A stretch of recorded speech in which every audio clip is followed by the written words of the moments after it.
अस्सलाम वालेकुम।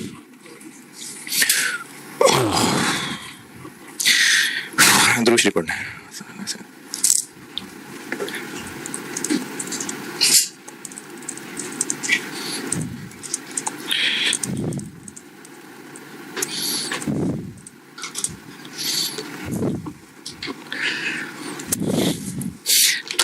कल एक सवाल दिसंबर 19 उसका पार्ट 1 आपने करना था, कर लिया होगा, कोई मसला भी नहीं होगा, पक्का ना? कोई नहीं, कुछ पूछना है तो पूछ लें। चलें, अब केस 2 समझाता हूं।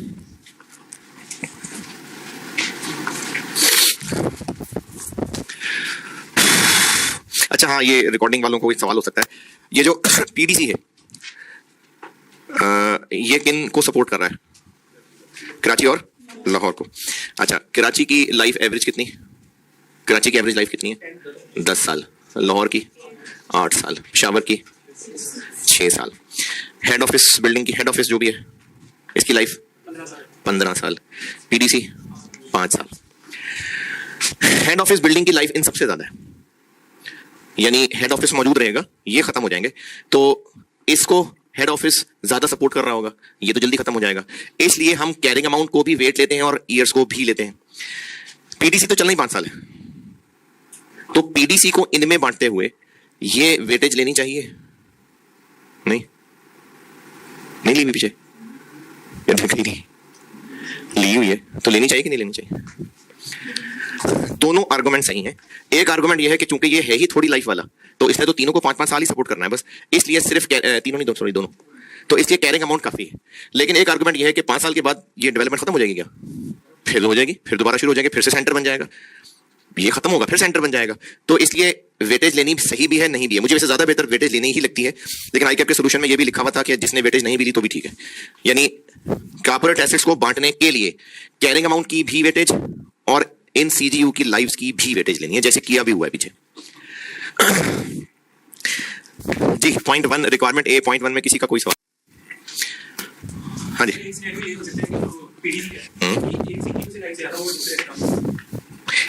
कोई बात नहीं, देखो अभी तो इसकी दोनों से ही कम है ना, इवन फिर भी हम यहां वेटेज ले रहे हैं क्योंकि ये 5 साल बाद खत्म, ये डेवलपमेंट खत्म थोड़ी हो जाएगी, फिर से एसेट्स आ जाएंगे, तो ये काम तो चलता रहेगा। हेड ऑफिस 15 साल बाद बंद हो जाएगा, हम घर चले जाएंगे क्या? नई बिल्डिंग्स आ जाएंगी, फिर से हेड ऑफिस के एसेट्स रिप्लेस हो जाएंगे, तो इसलिए ईयर्स की वेटेज रहनी चाहिए। जी नहीं, बिल्कुल होगा, बिल्कुल होगा। बात ये हो रही है कि इसकी इन सीजीयूज को सपोर्ट रहेगी, 5 साल बाद खत्म हो जाएगी या फिर भी रहेगी? इसकी खत्म हो जाएगी, इसकी जगह नई बिल्डिंग बन जाएगी, शायद वो भी इतनी अमाउंट की होगी, लेकिन बात यह है कि इसकी इनको सपोर्ट नहीं, इसकी नहीं, पीडीसी की इनको सपोर्ट 5-5 साल बाद खत्म हो जाएगी या रहेगी? रहेगी ना, तो तभी रहेगी ना जब और पीडीसी आ जाएगा। कॉन्सेप्ट यह है कि इन सबको तीनों में बराबर बांट देते। बराबर क्यों नहीं बांट रहे? क्योंकि वैसे तो आईएएस ने इसी वजह से कोई रेशो का फार्मूला नहीं बताया, बस ये कह दिया कि रीजनेबल बांट दें। रीजनेबल बांटने का तरीका मैनेजमेंट को जो ठीक लगे। एक तरीका यह हो सकता है कि जिस सीजीयू के एसेट्स जितने ज्यादा होंगे तो मैनेजमेंट का ध्यान भी ज्यादा उसकी तरफ होगा ना, ज्यादा उसी को ही सर्विसेज दी जा रही होंगी, इसलिए कैरिंग अमाउंट की रेशो ले ले। प्लस इस सीजीयू ने इससे ज्यादा अरसा जिंदा रहना है, इस सीजीयू ने से ज्यादा अरसा जिंदा रहना है, तो फिर टाइम का वेटेज भी आना चाहिए। मैं इसको ऐसे कह देता हूं कि अगर ये 5 होता, दोनों की कैरिंग अमाउंट 1000 मिलियन होती, तो दोनों सीजीयूज को बराबर सपोर्ट मिलती, नहीं इसको ज्यादा अरसा मिल जाती। तो इसलिए पीरियड का वेटेज भी होना चाहिए, अमाउंट का वेटेज भी होना चाहिए। तो रेशो लेते हुए पीरियड और अमाउंट दोनों का वेटेज लिया जाएगा जी। लेकिन आईएएस 36 का रूल ये नहीं है, उन्होंने कहा है रीजनेबल। तो अगर सवाल वाला आपको खुद वैसे ही कह देता है कि 30-20-20, तो फिर मैं 30 उसके हिसाब से चलना है। ये तो सिर्फ क्योंकि आईएएस की इलस्ट्रेटिव एग्जांपल में किया था, इसलिए हमने इसी को ही गाइडेंस मान लिया जी। पता नहीं क्या लिखा हुआ था यहाँ, इकट्ठा करके दिखाना, तो वो तो कल भी मैंने बोर्ड पे ऐसे ही किया था। हाँ हाँ,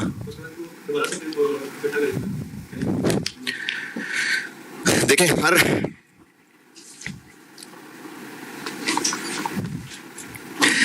compute carrying amount of each CGU and corporate assets after loss. तो अब आप क्या कह रहे हैं?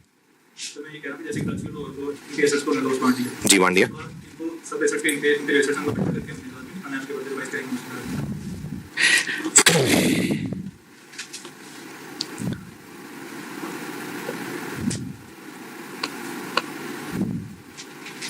मैंने इनको कहाँ इकट्ठा करके दिखाया जो आप कह रहे हैं इकट्ठा करके दिखाना है?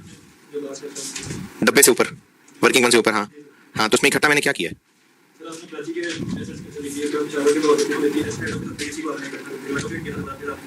क्योंकि सवाल में कहा है ना, ये जो हमने कॉर्पोरेट एसेट्स को तोड़ा था, इनको तोड़ फोड़ के थोड़ी फेंक दिया था। रहेगी तो ये बिल्डिंग एक एसेट ही, पीडीसी एक क्लास ही रहेगी। इन्होंने इसीलिए तो पूछा है कि लॉस बांटने के बाद carrying amount of each CGU and corporate asset, यानी जो जिस शक्ल के उसने आपको वैल्यूज दी थी उनकी वैल्यूज नहीं बतानी है। जैसे कल मैंने जब बोर्ड पे सवाल किया था तो बिल्डिंग को 3 टुकड़ों में बांटा था, लेकिन बिल्डिंग तो वो एक ही थी ना, हेड ऑफिस की। तो अगर वो पूछ रहा है कि बिल्डिंग की आपको हमने ये वैल्यू दी है 150 मिलियन, आप अब रिवाइज करके बता दें, तो उसी 150 मिलियन वाली की बात कर रहे हैं ना। हमने तो टुकड़े किए थे सिर्फ सीजीयू में लॉस बांटने के लिए। असल में अगर कहा जाए कि कॉर्पोरेट एसेट, जैसे कल वाला सवाल मुझे जैसे याद पड़ रहा है, 300 मिलियन की बिल्डिंग थी, हमने इस 300 मिलियन की बिल्डिंग को सिर्फ और सिर्फ लॉस एलोकेशन के लिए 3 जगह बांटा।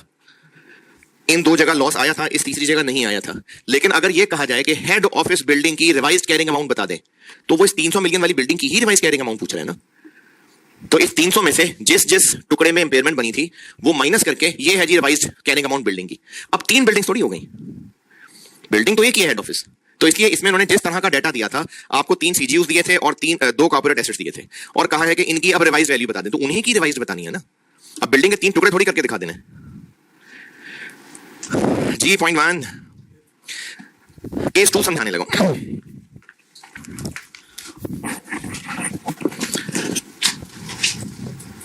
केस 2 समझा रहा हूं पहले, फिर इस सवाल के सॉल्यूशन पे आऊंगा।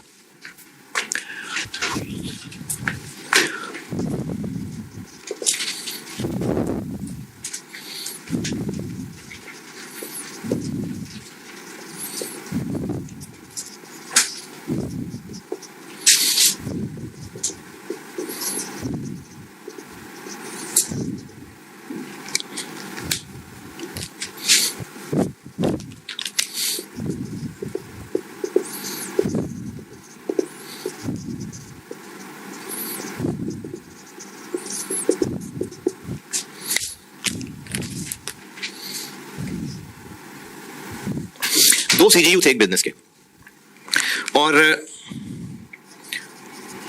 गुडविल थी और कॉर्पोरेट एसेट्स थे।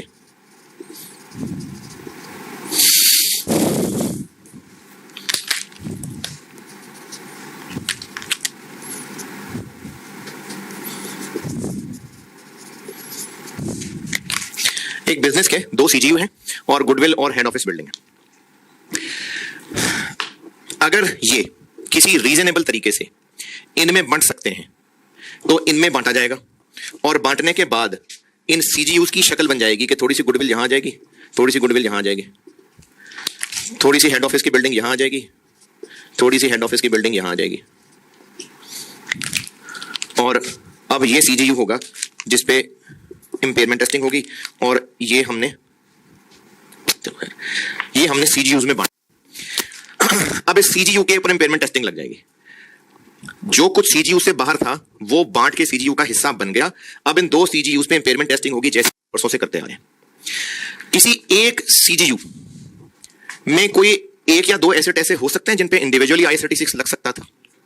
बिल्कुल हो सकते हैं। चलो मैं कहता हूं ये काले वाले प्लांट एंड मशीनरी पे अलग से भी लग सकता था, नीले वाले प्लांट एंड मशीनरी पे अलग से भी लग सकता था। तो इन पे पहले अलग से लगाया होगा या सीधा इसी लिस्ट में डाल दिया होगा?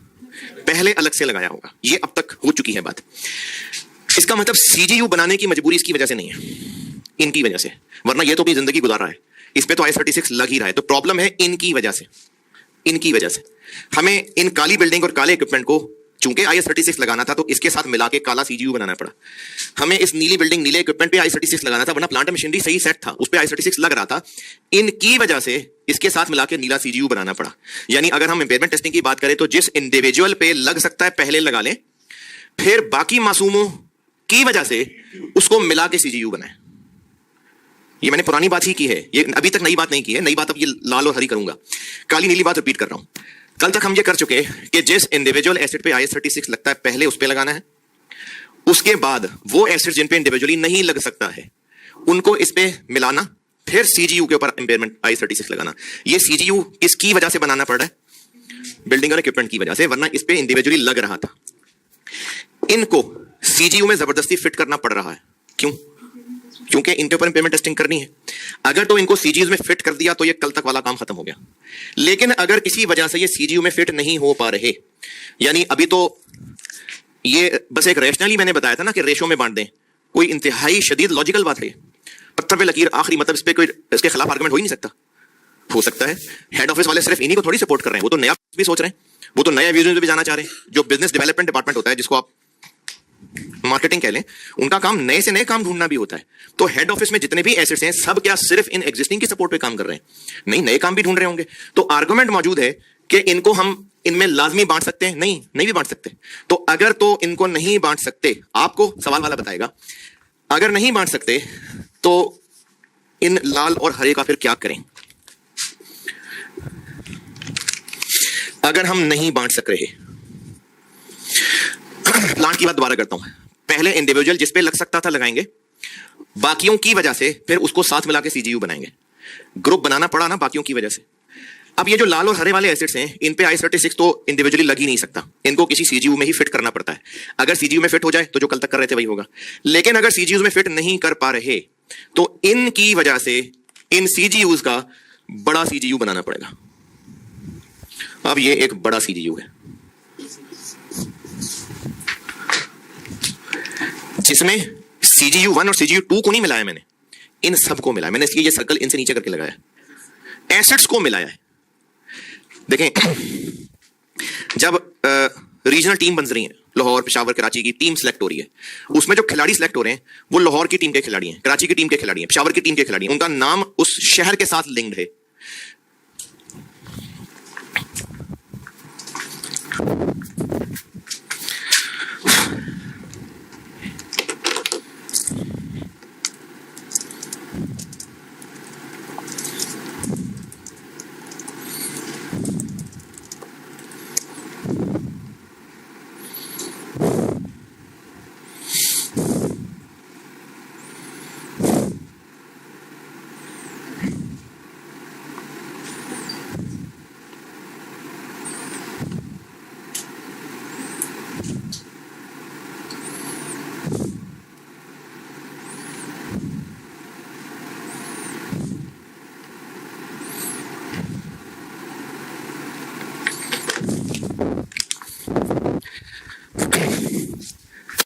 अगर इनको नहीं बांट पा रहे तो इनकी वजह से हमें एक बड़ा सीजीयू बनाना पड़ेगा, जिसमें ये काला और नीला सीजीयू इनके साथ नहीं मिलाए हैं। ये काली नीली बिल्डिंग, काला नीला इक्विपमेंट, काला नीला प्लांट जो है वो इनके साथ मिला के इसको अब हम एक बड़ा सीजीयू कह रहे हैं। इस बड़े सीजीयू के अंदर सीजीयू 1 सीजीयू 2 नहीं है, वो ऐसे से। मिसाल मैं ये दे रहा था कि अगर अब पाकिस्तान की टीम सेलेक्ट होने लगी है तो अब वो पाकिस्तान के खिलाड़ी माने जा रहे हैं। अब ये नहीं बात हो रही कि लाहौर टीम का है, कराची, अब वो कराची लाहौर नाम इररिलेवेंट हो गए। अब उन खिलाड़ियों को मिला के पाकिस्तान की टीम बन रही है। तो पहले ये सीजीयू 1 2 सीजीयू 2 बिल्कुल कहलाए थे जब इनके ऊपर I36 लगाना था, लेकिन अब इनकी जिंदगी, इनके ऊपर जो होना था वो हो गया। इनकी वजह से बड़ा सीजीयू बनाना पड़ रहा है, तो फिर ये सीजीयू 1 सीजीयू 2 नाम एप्लीकेबल ही नहीं रहे।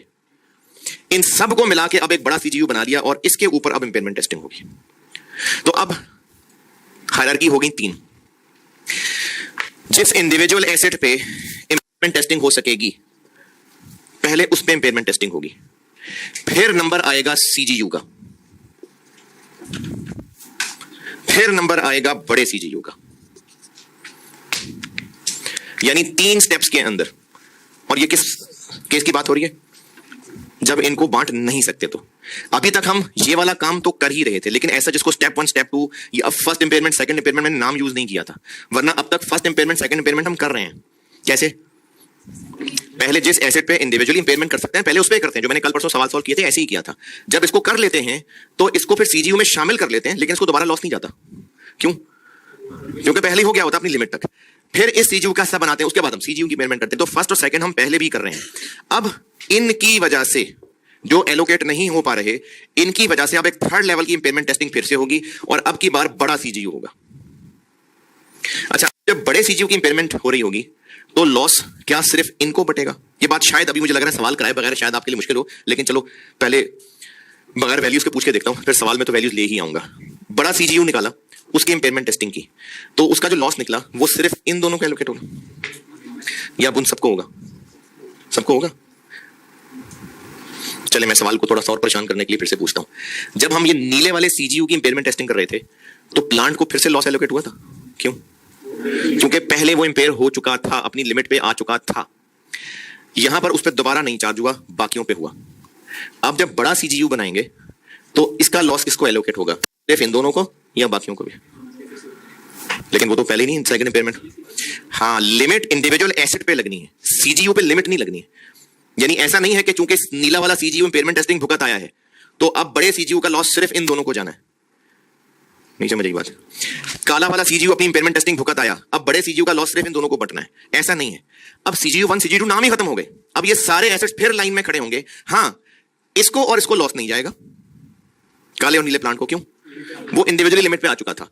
और हो सकता है बिल्डिंग नीली वाली को पहले इस मौके पे कुछ लॉस एलोकेट हुआ और यहां पर आगे फिर थोड़ा सा हो सके, बस फिर इसकी लिमिट आ जाए, तो फिर बाकियों को।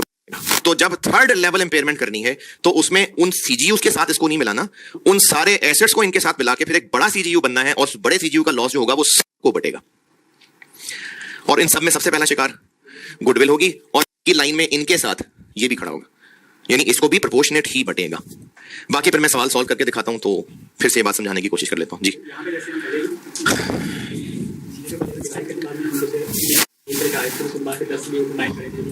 हाँ जी, हाँ जी।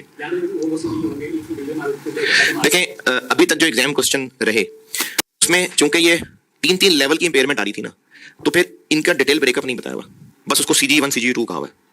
तो इसलिए हाँ, वो लिस्ट बना के and CG1 CG2 goodwill head office इनकी रिवाइज कैरिंग अमाउंट निकालनी पड़ जाएगी। वो भी मैं सवाल करता हूं ना, फिर उसके हिसाब से पूछिएगा जो आप पूछ रहे हैं। हाँ जी, ये डिस्कशन समझ आई कि नहीं? तो अगर ये एलोकेट हो सकते हो तो इनको एलोकेट कर दिया, अब जैसे कल तक किया था। और अगर एलोकेट ना हो सकते हो तो जो कल तक किया था वो, उसके बाद फिर सबको मिला के एक बड़ा सीजीयू बनेगा और उस बड़े सीजीयू पे इंपेयरमेंट टेस्टिंग होगी और फिर से इन सबको जाएगी। अच्छा, लेवल 4 भी हो सकता है। लेवल 4 ऐसे हो सकता है कि लाहौर, कराची, पेशावर 3 सीजीयू हैं और पीडीसी को सब साथ मिलाने की बजाय सिर्फ कराची लाहौर मिला के एक दरमियाना सीजीयू बनेगा, फिर उसके ऊपर टेस्टिंग होगी, फिर हेड ऑफिस की वजह से फिर एक बड़ा सीजीयू बनेगा। तो ये लेवल 1 2 3 4 तक भी जा सकता है। वो सवाल फिर सॉल्व करके दिखाता हूं। चलिए मगरिब पढ़ लें, फिर इस पार्ट 2 का सॉल्यूशन करता हूं।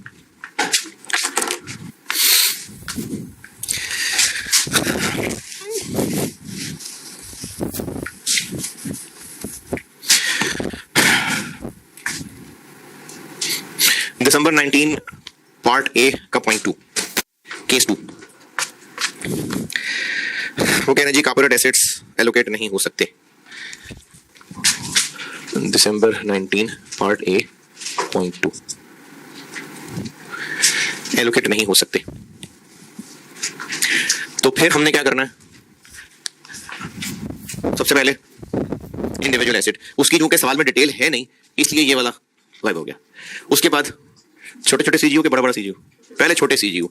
तो कॉर्पोरेट एसेट्स के बगैर इसको मैं कह देता हूं फर्स्ट इंपेयरमेंट। फर्स्ट इंपेयरमेंट हमने करनी है हर सीजीयू की अलग अलग। रुपीज 1000 मिलियन, क्या लिखा हुआ? मिलियन। कैरिंग अमाउंट कितनी है? अब पार्ट ए 1 खत्म है, वो 1 अलग सवाल था, 2 अलग सवाल है। तो इनकी कैरिंग अमाउंट कितनी है? 160, 100, 125।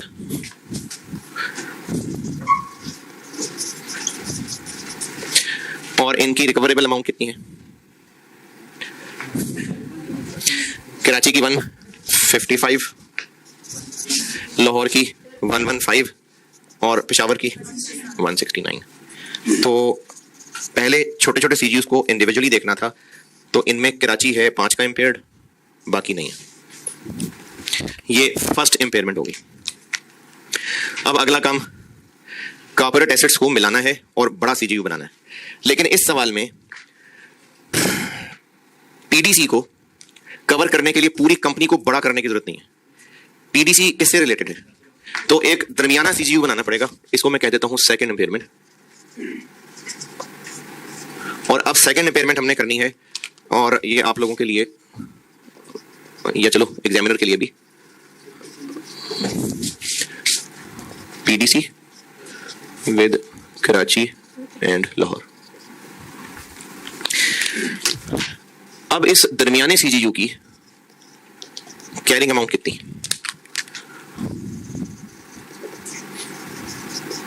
अब हमने तीनों को मिला के एक दरमियाना CGU बना दिया, तो कैरिंग अमाउंट कितनी? तीनों की कैरिंग अमाउंट को मिला दें। कराची की 1, क्योंकि अब फर्स्ट इंपेयरमेंट हो गई हुई है, वो 155 तक पहुंच गया है। लाहौर 100 और PDC 20।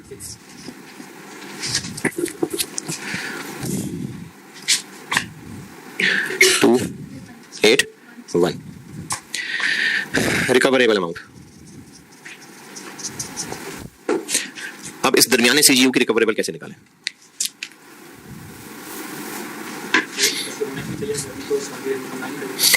होना तो ये चाहिए कि अब इस दरमियाने CGU में जो इनके कैश फ्लोज थे उनके साथ इसका भी कैश फ्लो आएगा। अच्छा, इसका कौन सा कैश फ्लो आएगा? आउटफ्लोज होंगे और एंड पे डिस्पोजल वैल्यू होगी, वो भी साथ मिलना चाहिए। जब कैरिंग अमाउंट मिल रही है तो उसके आउटफ्लोज और एंड पे डिस्पोजल वैल्यू को भी मिलना चाहिए। इन दरमियाने CGU की अलहदा से रिकवरेबल अमाउंट दी होनी चाहिए थी कॉन्सेप्चुअली, लेकिन नहीं है। अब सवाल की मजबूरी है, क्या करें? तो इसकी ना सही, इनकी तो रिकवरेबल अमाउंट है ना, उनको मजबूरन मिला लेते हैं साथ। 155 प्लस 115, ये मजबूरी से किया है।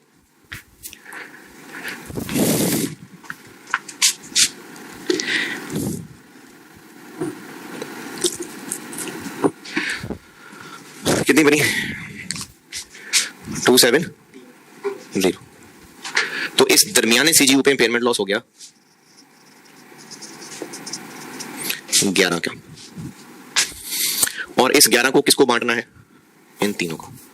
अच्छा, सवाल में डाटा नहीं है इसलिए हमने इसको कराची और लाहौर के नाम से ले लिया, वरना अब इस दरमियाने में कराची लाहौर ने नहीं आना था। उनकी बिल्डिंग, प्लांट, इक्विपमेंट उन्होंने आना था, लेकिन डाटा नहीं है इसलिए हमने दोबारा कराची लाहौर का नाम यूज कर लिया। अब जब इस 11 को बांटेंगे, इसी से आगे चल रहा हूं,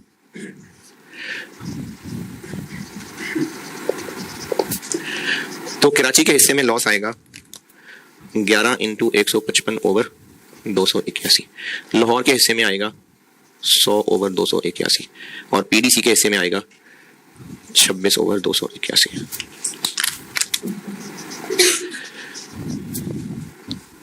हम्म 6.06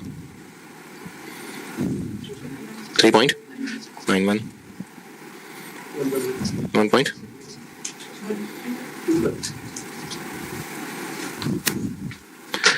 अच्छा, यहां पर एक सामने बैठे को तो पूछना चाहिए था, लेकिन शायद समझ आ गई हो या शायद सोए में।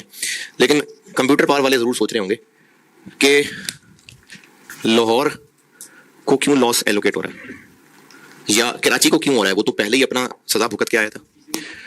लिमिट CGU पे नहीं लगनी, इंडिविजुअल एसेट्स पे लगनी है। ये कराची 5 मिलियन का लॉस सब एसेट्स में बांट आया। इसके अंदर जो एसेट्स थे, नहीं इसके अंदर जो एसेट्स थे, ये 5 उनको चार्ज हुआ था, और वो जो इसके अंदर एसेट्स थे वो अपनी अपनी लिमिट तक पहुंच गए। नहीं, कोई पता नहीं, हो सकता है कोई पहुंच गया, हो सकता है ना पहुंचा हो।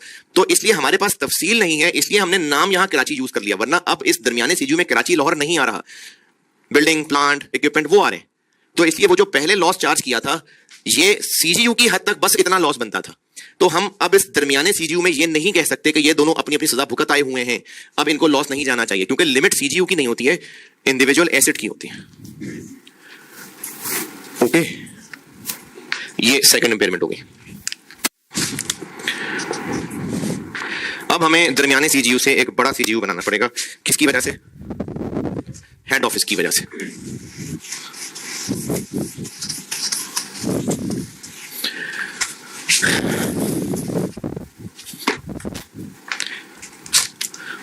अगर कोई इंडिविजुअल, अगर आपको ये कराची लाहौर की बजाय इनके अंदर एसेट्स दिए होते, तो फिर फर्स्ट इंपेयरमेंट हो सकता है किसी इंडिविजुअल एसेट की हो रही होती, फिर छोटा CGU, फिर दरमियाना CGU, फिर अब ये चौथी इंपेयरमेंट आ रही होती। लेकिन क्योंकि इंडिविजुअल एसेट्स नहीं दिए हुए ना, तो वो वाला स्टेप स्किप हो गया।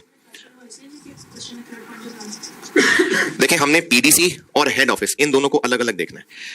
PDC चूंकि सिर्फ इन दोनों को साथ सपोर्ट कर रहा है, तो PDC को इनके साथ मिला के एक दरमियाना CGU बनाया। पेशावर को साथ मिलाने की जरूरत ही नहीं, क्योंकि इसका लिंक ही नहीं है उससे।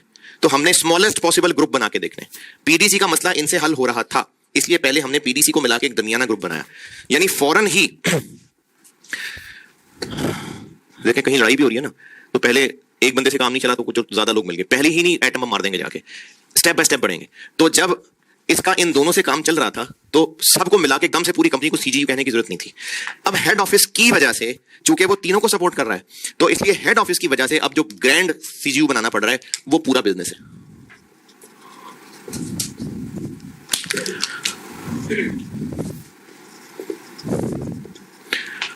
और अब इस थर्ड इंपेयरमेंट के लिए कैरिंग अमाउंट जो सेकंड से बच के आई है, कराची 155, लाहौर पीडीसी और हेड ऑफिस तो पूरा पूरा है।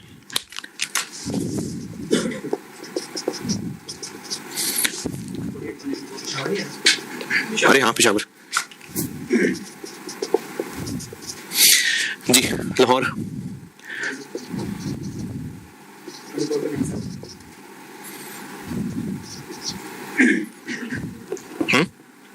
84,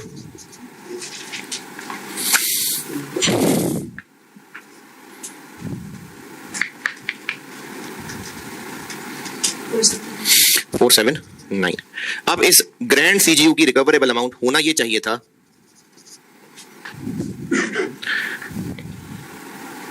अच्छा, वैसे तो मुझे उम्मीद कम ही है, लेकिन अगर कोई ओरिजिनल आईएएस खोलता हो ना तो उसमें एक इलस्ट्रेटिव एग्जांपल 8 है, उसमें उन्होंने जब बड़ा सीजीयू बनाया तो रिकवरेबल अमाउंट अलग से दी है, और होना भी ऐसे ही चाहिए, क्योंकि अब जब हेड ऑफिस भी साथ मिल रहा है तो इसकी तो कोई डिस्पोजल वैल्यू होगी, इसके तो कोई कैश आउटफ्लोज होंगे, तो इसलिए रिकवरेबल अमाउंट होनी अलग से ही चाहिए थी। लेकिन चूंकि सवाल में मजबूरी है, डाटा नहीं है, तो हमें मजबूरन तीनों की रिकवरेबल को ऐड करना पड़ेगा।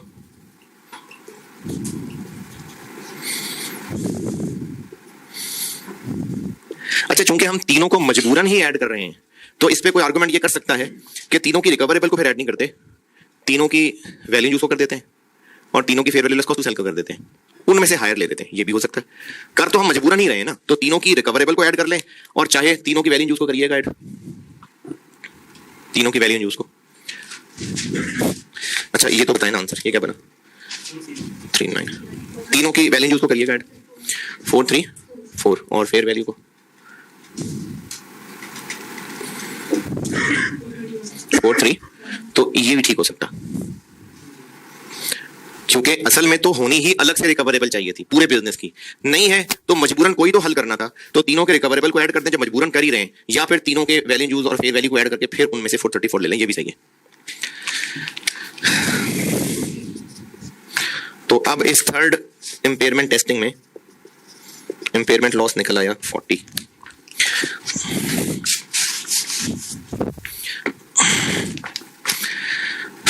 तो अब इस 40 को जब बांटेंगे तो वो फिर इन सब में बटेगा।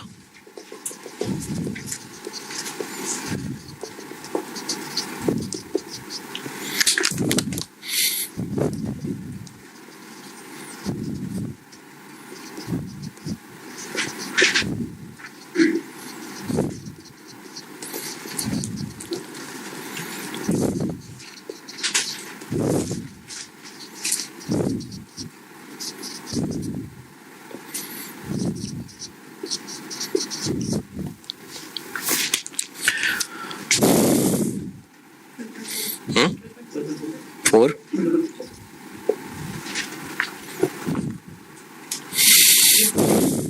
8.02,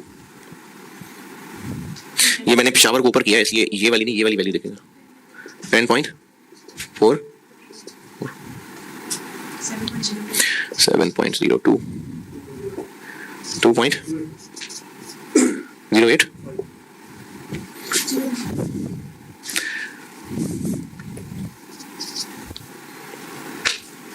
और रिक्वायरमेंट क्या थी, तो फिर इनमें से ये भी माइनस कर दें तो वो एंड आंसर आ जाएगा। ये रिक्वायरमेंट ए का 2 है। तो कॉर्पोरेट एसेट्स का केस 1, अगर बांट सकते हैं तो पहले बांट लें, फिर नॉर्मल सवाल बन गया, और अगर नहीं बांट सकते तो फिर पहले इंडिविजुअल एसेट, फिर छोटा सीजीयू, फिर दरमियाना सीजीयू, फिर बड़ा सीजीयू।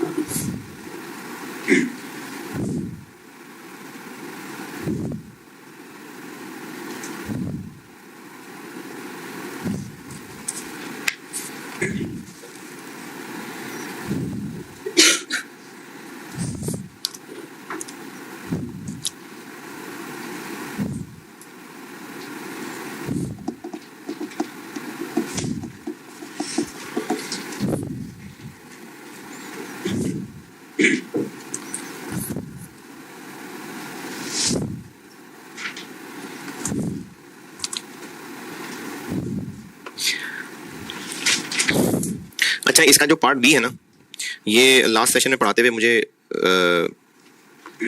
रियलाइज हुआ था, बुक में से मैं डिलीट करना भूल गया। बहरहाल पार्ट बी में उन्होंने पूछा हुआ है कि दोनों में आंसर में फर्क क्यों आ रहा है। पार्ट बी कि दोनों पार्ट्स में फर्क क्यों आ रहा है। तो दोनों पार्ट्स में फर्क क्यों आ रहा है, पिछले पार्ट वन अगर करके आए हैं तो उसमें टोटल लॉस निकला था 80 और अब निकला है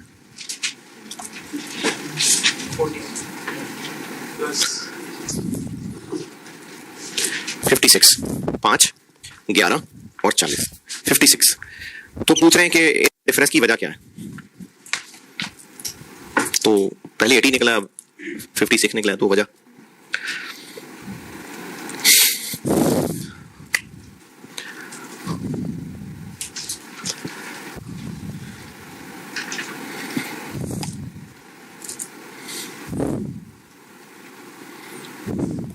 हाँ जी, इसमें और एसेट्स की क्या होता है? इसकी जो वजह है ना, आई कैप का सोल्यूशन मैंने बुक में डाल दिया था, लेकिन लास्ट टाइम पढ़ाते हुए मुझे ख्याल आया कि ये क्या है। तो इसकी जो वजह है ना, उसका कोई एक जवाब नहीं है, बस कैलकुलेशन में फर्क आ गया। मतलब पहले सब इकट्ठे करके एक ही बार रेशो में बंट गए थे, अब स्टेप बाय स्टेप रेशो में बंटे। जैसे इससे रिलेट तो नहीं कर रहा, लेकिन वैसे बता रहा हूँ कि straight line method, reducing balance method फर्क है। अगर रिड्यूसिंग बैलेंस मेथड पूरे साल पे एक ही बार लगाना हो या हर महीने महीने महीने करके लगाना, तो फर्क आ जाएगा। तो इसलिए इसकी जस्टिफिकेशन तो सिर्फ इतनी है कि पहले हम कंबाइन एक ही ग्रुप बना रहे थे, अब हमने छोटे छोटे स्टेप्स में कर दी, तो रेशोस का फर्क पड़ता गया।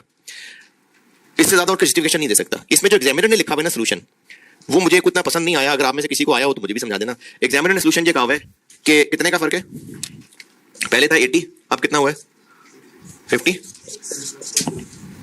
24 का फर्क है ना। तो एग्जामिनर ने कहा कि 24, ओ ये देखो ये 24 का फर्क है ये। तो कहा पेशावर वाले की वजह से हुआ है, मुझे नहीं इसकी रीजन, सच में मुझे नहीं पता। उसने कहा कि ये पेशावर की वजह से फर्क है 24 का, ये देखो 24, वो देखो 24। तो मुझे तो नहीं लग रहा कि जस्टिफिकेशन है, तो इसलिए इस पे बहस करनी है तो ठीक है, नहीं तो मेरे ख्याल में पार्ट बी को डिलीट ही कर दें।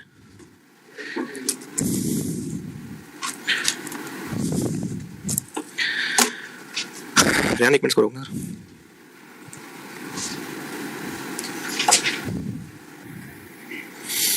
तो इसका ना पार्ट बी मेरी समझ से बाहर है, तो अगर आपने सवाल से पार्ट बी डिलीट करना, तो मेरा तो मशवरा ये डिलीट कर दें उसको।